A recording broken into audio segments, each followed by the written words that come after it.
ये प्रेम, ये स्नेह और एक दूसरे का आदर करने की ये भावना ही मानव जाति को संस्कृति देगी, सभ्यता देगी, उसे उत्थान का मार्ग दिखाएगी। ये भावनाएं और इनको प्रदर्शित करने की शक्ति केवल मानव जाति को मिली है।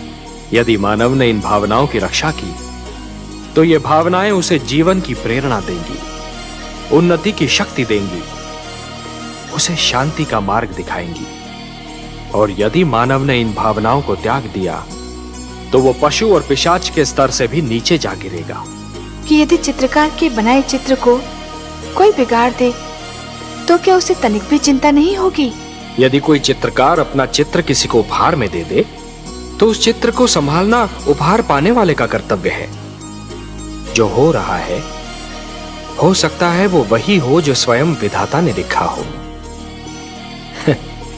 और अपना लिखा तो स्वयं विधाता भी नहीं मिटा सकते ना।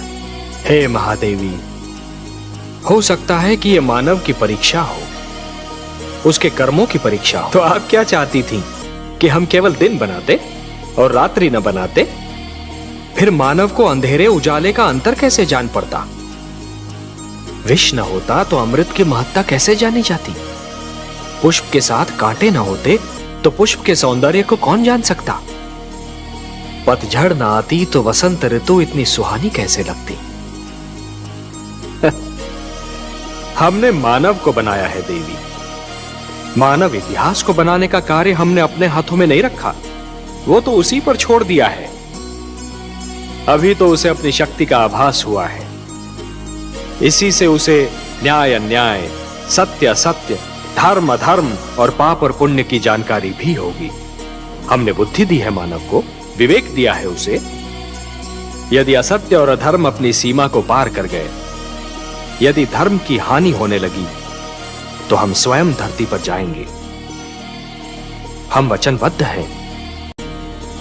एक ज्ञानी व्यक्ति वही होता है जो यदि किसी प्रश्न का उत्तर नहीं जानता तो चहुओर देखता है, दूसरों के अनुभवों से और दूसरों की चिंतन शक्ति से ज्ञान जुटाने का प्रयास करता है। महादेवी, जिस प्रकार पहले अंकुर जन्म लेता है, फिर वही अंकुर पौधा बन जाता है, पौधा वृक्ष में परिवर्तित होता है और तब जाकर वृक्ष में फल आते हैं, उसी प्रकार सबसे पहले मन में सुंदर विचारों का जन्म होता है, फिर वही सुंदर विचार मन में भक्ति को जन्म देते हैं।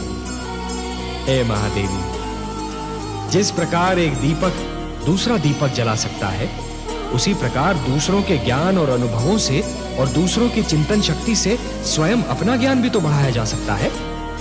महादेवी, किसी भी व्यक्ति को तैरना तभी आ जाता है जब वो जल में गिर जाता है। आपके पुत्र प्रहलाद ने भी विकट परिस्थितियों का सामना किया, तभी उसका विवेक जागा। जिस प्रकार कुंदन बनने के लिए सोने को पहले अग्नि में तपना पड़ता है, उसी प्रकार किसी भी व्यक्ति को अपनी भीतर की क्षमताओं को जानने के लिए परीक्षा की अग्नि में तपना पड़ता है। महादेवी, जब तक हिंसा से घृणा करने का गुण उत्पन्न नहीं करता, तब तक वो किसी न किसी रूप में हिंसा का प्रयोग करता रहेगा। कभी राज्य के नाम पर, कभी युद्ध के नाम पर, कभी अधिकार के नाम पर और यदि कुछ भी नहीं तो आखेट के नाम पर। महादेवी, जिस दिन मानवीय मन से स्वार्थ नाम का रोग निकल जाएगा ना, उस दिन हिंसा भी समाप्त हो जाएगी।